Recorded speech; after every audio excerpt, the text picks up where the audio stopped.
In front of me is POCO M8 and today I would like to show you how you can add photos to text message.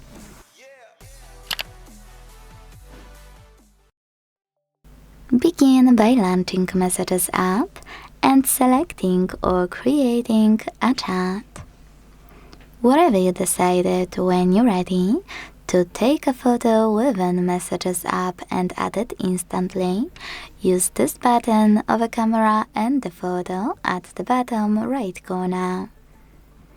Then operate this camera at the top, and after taking a picture, you will see that it's automatically attached, so all you need to do now is send it.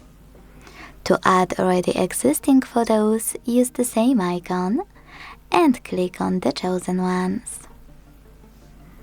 If you can't find them here, you can scroll down more and look for it using all of those searching options. When you finish, hit done at the bottom right corner and send your photos right away. Thanks so much for watching. If you enjoyed this video, don't forget to leave a like, comment and subscribe. Bye!